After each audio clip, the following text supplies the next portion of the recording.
You're watching BeXoTV, the place to be when you're extraordinary. And today we're going to talk about your superpowers to create your own destiny with amazing guest, Kim Stanwood Terranova. So join us and listen in to this wonderful episode. Enjoy.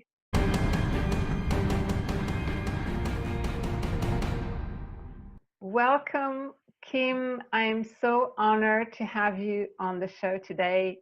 Thank you for honoring us with your presence. Thank you. It's a blessing to me, and I'm honored to be here. So thank you for the invitation. This is a really exciting moment because I know that the one thing that you say over and over again is that we all have the power to create our own destiny. And I know that all our viewers and listeners are really interested in this topic.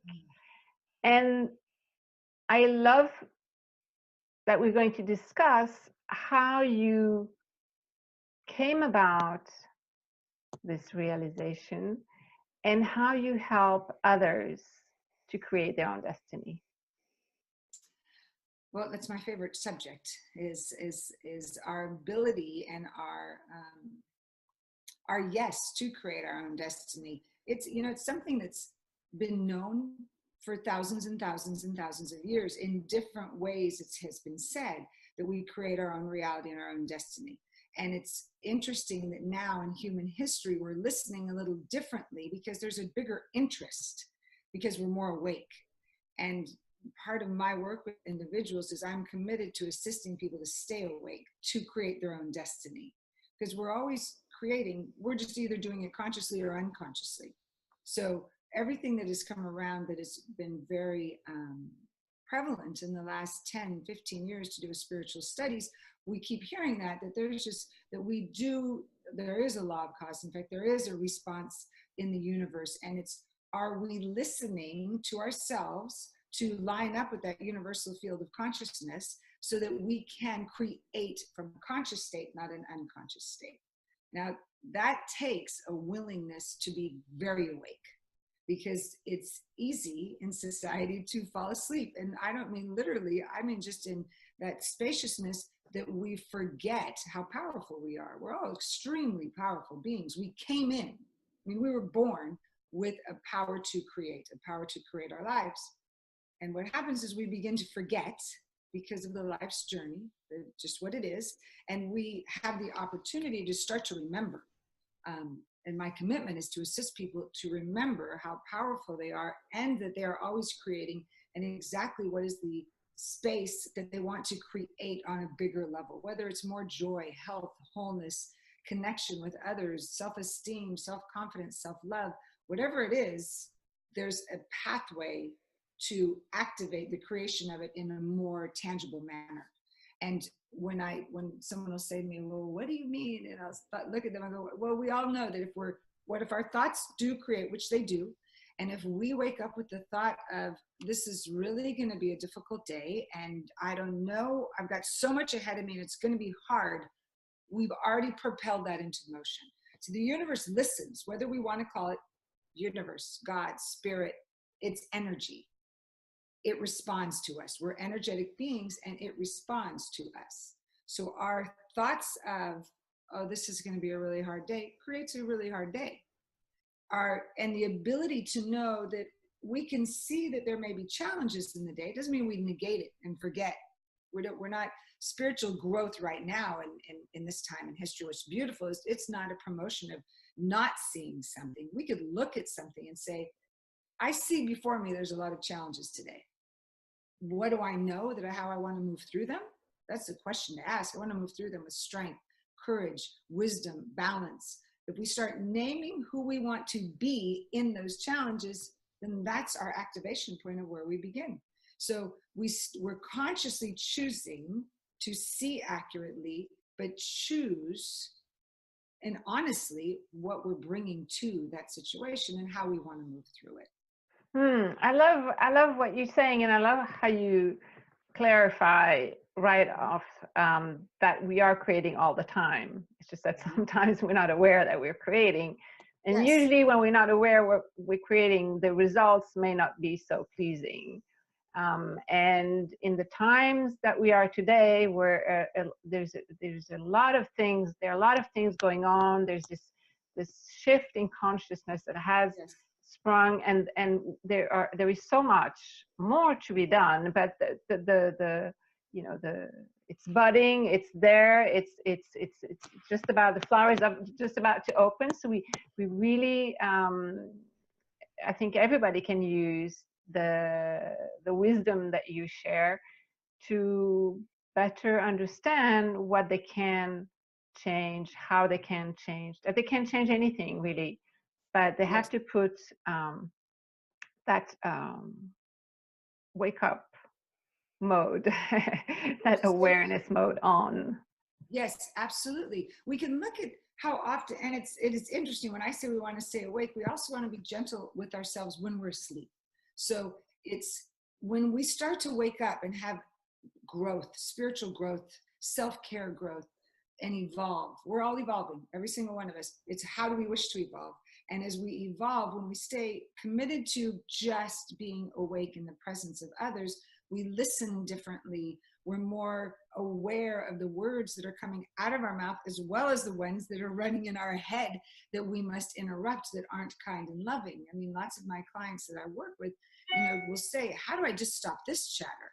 And the journey of that is a practice in itself. And there's so many practices to put into place. And the beauty of right now is with there being so much available, there's practices everywhere that we can each choose which practice honors me on my path to stay awake as I consciously create.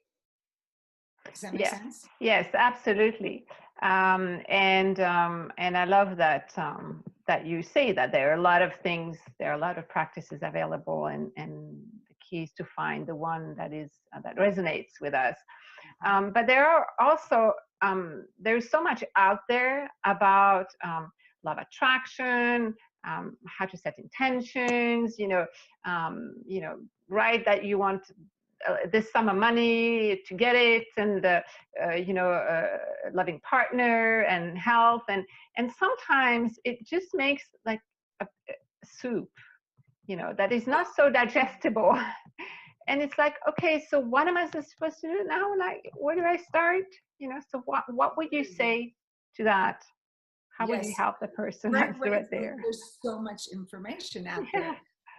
We must always come back to ourselves first and foremost. We must come back home right here and really just, we have this beautiful ability to breathe, and our ability to breathe is a reminder of, oh, this is our home base. So what resonates with me when we're looking out at the world of what do I get to pick as my practice? A lot of my clients will say, well, wait a minute, what do you mean with a practice? And it could be so different for different people. So one of my, besides my practices being on, reading great inspirational content, meditating, visioning, intention work daily, my other practices that I run through the mountains because I want to connect to the earth. And some of my clients get in the ocean and must connect with the ocean. That's a practice. So my definition of a practice is what connects you to source. So for everyone, that's different. So when we're looking at all of it, as you just described, Isabelle, we get to remember there is a lot of information. If we begin to stay so awake that we listen to our own inner guidance system, like what vibrates with me? What is my heart being pulled to in my practice? And then we choose that and then start to expand it. So someone, it may be 5 minutes of meditation a day is the beginning of their practice. That's going to cultivate a consciousness that is more present, more awake to choose wisely, right?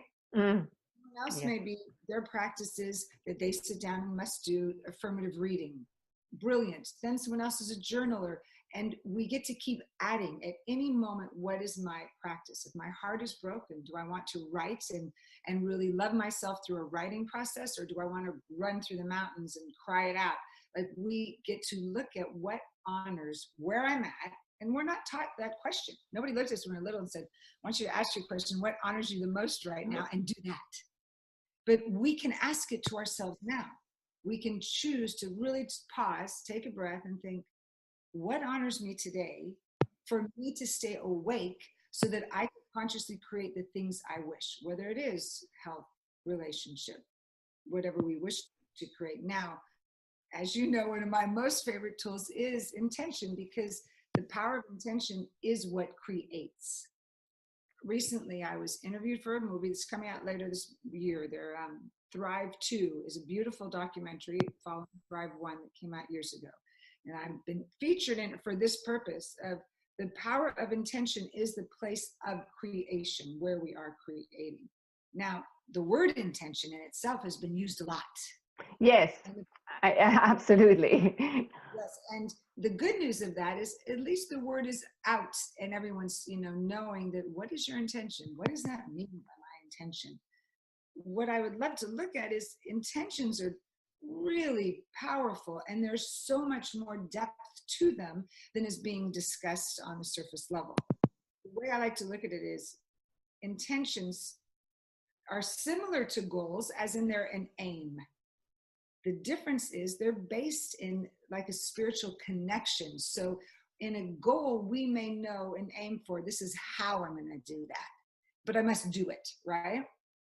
In an intention, we don't always know how we're going to do it, but we're trusting that universal presence that as we put our aim, then our actions follow. So if our intention, which has to be in the positive tense, must be in the present moment, but if it's based on qualities, and we could say, my intention today, so my intention with you to be here today, before I got on, was my intention was to be present, to connect with you, to be open and available to share what must come forward to that would assist others who see this.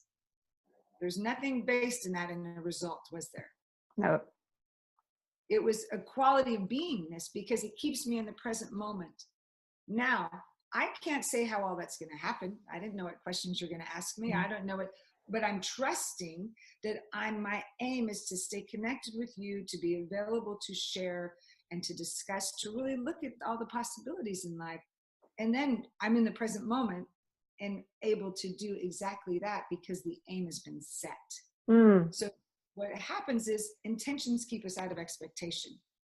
So to me, that is like the key. When we can know, wow, how often do we live in expectation when we don't even realize it? In this world of speedy technology, I'll look at some people and they say, well, when am I in expectation? Kim, and I'll go, well, has anyone been upset today because you didn't receive a text back fast enough? And everyone will go, yes, or that someone didn't call you and they thought they shouldn't. They'll say, yes, those are all hidden expectations. And then they lead to disappointment if it's something you're looking for outside of yourself. That's where I need to be really clear on that. An expectation that when we're looking for something to fulfill us, that could lead us to disappointment. Intention keep us out of expectation. I love that. I love that. There's so much wisdom in what you say. So I had the image of the bow and the arrow when you were speaking about aiming, because the arrow, you aim the arrow just is waiting for the bow to snap so it can go. It's not asking any questions. Beautiful. Thank you for that. That is beautiful. I'm visual, so I haven't looked at it that way, and you're exactly right. So the bow is that place of power and presence, right? Yes. And waiting for us to say, this is the direction I'm going. That's a beautiful visual for conscious creation. So it's available. This unlimited power, whatever you want to name it, is available. We get to aim. And then we have to cultivate all the practices of trust, of clarity of what our aim is, but not control. Clarity is different. Like we're pointing the arrow that my intention is to call forth a divine partnership or a beautiful business opportunity based in these qualities or who knows what. But we're pointing it. We let go. Now the arrow's in motion. I'm so love that you have that visual. Then our actions, though, each day follow the point of the arrow. So it's not that we just stand back and say, and this is where I think some people get mistaken. So I'm really glad you mentioned this, is that we don't stand back and look and go, well, all right, universe, bring it to me. That's just our intentions are the aim. Our actions follow the intentions. Yeah, so we can at any point say, is this action I'm about to take in alignment with my intention? So if your intention in business is to double your business, and someone, and then you're about to make a big decision. All you have to do is lean back and say, okay, is the action I'm about to take follow this intention? If it doesn't, then that I'm choosing consciously. So then we're using this power of the universe with our own inner wisdom, and that match brings back an unlimited amount of possibilities of what can be created, bigger than what we know. Oh yeah, and that's also very important to point out. It's so much bigger than we know. We just we have sandcore knowledge of what the possibilities are. I was just thinking as well, when as you were speaking now, imagine we could teach this to children and teens. And we can, of course we can, but I'm thinking this is like so far away from mainstream, where, you know, where the way children and teens are told um, how to live their life, and then how to choose their orientation, how to, you know, what they should go for in terms of a profession, and it's so incredibly against mainstream to have this approach. But this just goes to show that we still have a lot of things to do in this world. we need So I work with a lot of children. I work with children as well as adults and couples here in the Southern California area, as well as all over the world. Half of my clients are by phone. And I have had children because two things. One is I have a nonprofit organization called World is One that is based for children. So I teach these principles to children, and it's profound to watch 5, 6, 7-year-olds after a full day retreat say, I think I'm going to start meditating daily, and I'm going to work on my gratitude journal, because I see how much more grateful I am for what I have and my parents and my siblings, and they have huge awakenings. The practice is when they get home to keep having a support system to practicing this. Now, one of my clients, her mother has been with me for years. So as she's grown up, she has off and on, she'll jump on the call and say, I'm having a challenge with something, can you help me? And years ago, she was in 3rd grade, and she said to me, I'm being bullied by some girls at the lunch tables, and I don't know what to do, and I'm very sad. And I said, okay, so I said, what's your intention? Because she's been creating intentions for years. And she got real quiet. She said, I don't know, I need your help. And I said, well, what do you want? What do you want to feel? And she said, I want to connect and have new friends and feel safe at the lunch tables. So I said, great. So then, and I always close my eyes and just listen to spirit go, then my intention is to connect with wonderful friends at the lunch tables that support me and love me, and that I have a beautiful time at school. And she goes, and she writes it all down. She comes back the next week, jumps in the call and says, guess what? I have 3 new friends. I'm at a whole different table, and 3rd grade is great. Now, she's been doing that for years. She's in middle school now. And her intentions are spot on. They're automatic. See, our practice creates the possibility. When people say, Kim, this is a lot of work, you go, really, it's not, until it is an awareness, until it becomes automatic. So intentions for me are moments I wake up, I know what my day is, what's my intention? I'm walking from my office, say, into a client meeting. As I'm walking in, I don't walk in the door without what's my intention. And all I have to do is ask that question, think for a minute, it comes through, and then I come in the door. Then I'm consciously creating, instead of walking and worrying about what just happened an hour ago with someone else, and I'm not present. So when we start to realize, it feels like there's a lot to do until there just isn't. It's just part of our lives. You know, I've walked into board meetings into lawyers' offices where they've said, can you help in this meeting? Absolutely. And first, we're setting an intention before we ever started, because then everyone else knows where we're headed. It's not just that we're not walking in with expectation. Yes, and then possibility of creating disappointment. Correct. So to children, you bet it's possible to where any place, the possibilities are so unlimited. And it's exciting to me because we get to keep bringing it into new realms and new realms. I'm just giggling because one of my clients yesterday lives in another state. He's a huge, very successful horse trainer for racehorses. At the beginning, when we started working together, it was, oh no, my horses just have to win. And I said, okay, can I understand? Can we say maybe something like, you want them to run at their optimal performance with safety and their perfect health and success in your business? And he kind of hesitated and went, yes. He's been winning more races than ever. And we'll come back now and say, yeah, that one I didn't win, but I won 5 over here. And it's all okay because my horses are running at their optimal level. So the work can be anywhere, in any business, in any relationship, to do with anything. And that makes it so then we're consciously creating what we want, not staying in just this field of, I want something, but why isn't it occurring? Yeah, I love that. I love that. Oh, that's so wonderful to hear, that it applies to anything and to people all ages. It does Yes. require wanting to be awake and consciously choosing. Yes, it does. It absolutely does. So when people come to you, Kim, for help, how do you start them off? I'm a very good listener. I years ago, I was with Reverend Michael Beckwith, and we were at a conference with His Holiness the Dalai Lama. And he said something that changed me forever. He said, listen to each other as if you will be changed by what you hear. Now, for me, when I start listening at that level to a client, I'm listening at a whole different level of just what do I think they're saying. I'm really listening to understand what the depth of what they're in the midst of and how best I can assist them.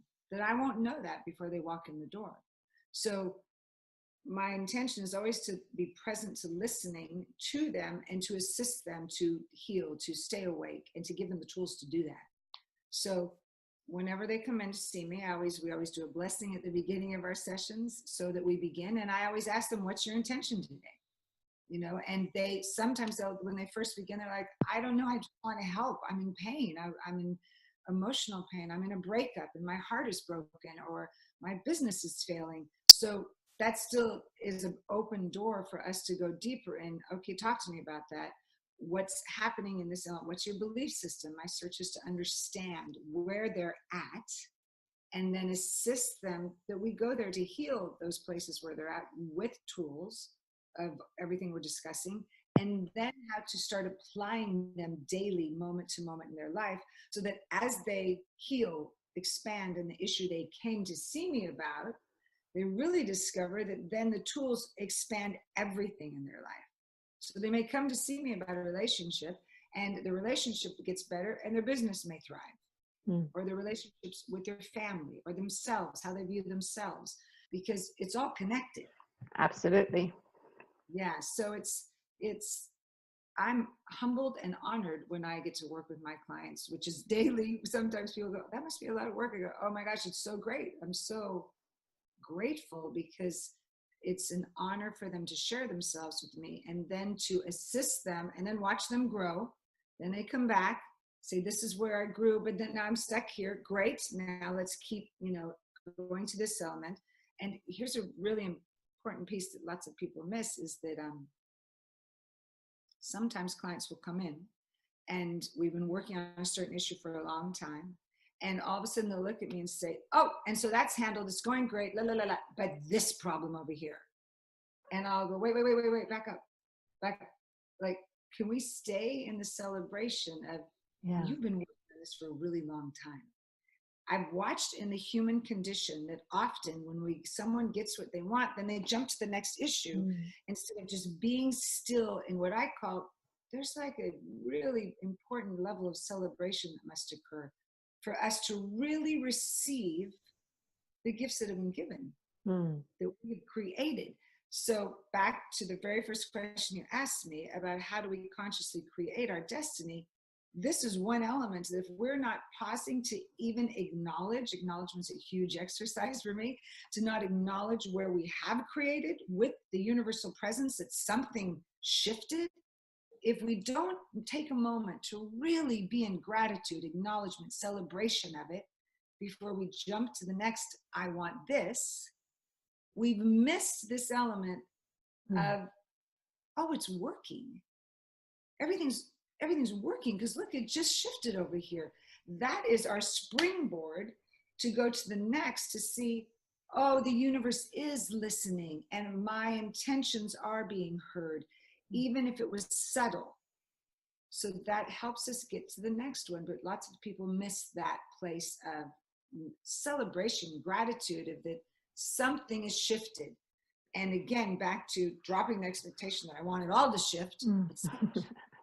So I really like what you're saying, because I think part of the reason people go from one thing to another so quickly is this rapid pace, all these applications and all these things that are just actually distractions, but that keep us going from one thing to another, one like to another like, and it works very well when it comes to distraction. But when we're actually having a conversation with source, because that's what it's all about, you're having a conversation.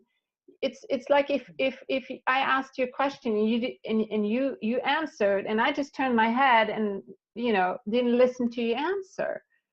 So you cannot have that conversation if you're not fully present and acknowledging the wins, even sometimes if they're very subtle and small. My understanding is that you do have to be present, because if you're looking in another direction or you're distracted, you're going to miss it. Of course, when the win is big, it's impossible to miss. But then it's a matter also of acknowledging that which you have been given, and the gratitude. For me, it's having that two-way conversation with source. Otherwise, it's a bit like a spoiled child, it's spoiled brat. It's like, oh, thank you for that present. Okay, where's my next present? I'm like, wait, don't you want to just enjoy the first one? Yes, you're exactly right. Yeah, but we can see why in our society things are so fast. Like they're just so fast right now. Which is a blessing. We could know what's happening on the other side of the world in seconds. And what occurs is that if we don't have a spiritual practice, a self-care practice, whatever you wish to name it, that has as much, doesn't have to, as much as attention, we'll be an out of balanced society, because speed of technology is going fast, but the depth of our souls must keep up to stay in balance, so that we're not just racing into information everywhere without like a consciousness of staying present, which is what you're pointing to, that assists us to know that's part of our work, is how can I stay present in this moment? That in itself is a beautiful intention, is to walk into each moment. Just my intention is to be present. Yeah, absolutely. And in fact, it's maybe where many can start. If anything, you can start by having your intention of being present. Yes. Imagine if we all woke up each day and that was it. My intention is to be present today. It's already totally different conversation. Yeah. Totally different beingness with the other. Yeah. Yep. And our bodies would vibrate differently, because they wouldn't be as much in the go mode, because we'd be right here for this moment to be present in. Yeah, and Kim, I don't know if you'd agree with me, but I think that as a matter of fact, when you do this, when you have practices where you're present, and when you have that awareness, you actually bend time a bit, because I find time doesn't flow by that quickly. I have time to be present and be aware, and I still have the time to do all the rest.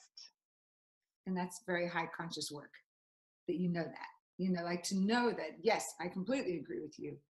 And because you're not operating in time then, Isabelle, you're operating in the pureness of what your intention is to be present. So that's timeless. Yeah. So it you're right, it bends it, bends time to know that and that's a very big conversation, but it definitely, anything's possible in that gap of just in the knowing in the midst of the doing. Like if we could just stay, I'll tell people, can you only move to your doing nature when you really are coming from your beingness? Not I have to do, but my doing nature comes from who am I being first and foremost. So if I'm being present, then everything else stops but gets done, because we're moving forward from this consciousness of knowing and being and connection to each other, to the universe, to the planet. We need to be conscious when we walk on the planet. It's a whole practice right there. It's just to be, when I had children's meditations, I'll ask them, I go, when we go for a silent meditation hike, you can imagine little ones, silent meditation hike. It's almost hysterical. Watch them trying to be quiet and just stay. And I'll say, just act as if you're massaging the earth with every step, so that you're so connected that you're blessing the earth and thanking it. And the vibration of it is rising up and energizing you. And just know that there's children on the other side of the earth that are feeling that. And when they get interested in that, they get present to really each step. And get out of their head and stand in their heart for a minute, stay in their heart, to just, oh, I'm present to my breath, I'm present to my steps. All we have to do is focus on our breath for a minute and think, oh, I'm present. Oh, I love that, Kim. Oh, it's so beautiful. Thank you so much for sharing all this wisdom. I think everyone that is going to view this interview is going to be touched. Definitely. And Kim, if someone wants to get in touch with you, what's the best place? Where should they start? The best place is to go to my website, which is my full name, kimstanwood.terranova.com. And there's information there, but there's also a wonderful way to sign up for email blasts.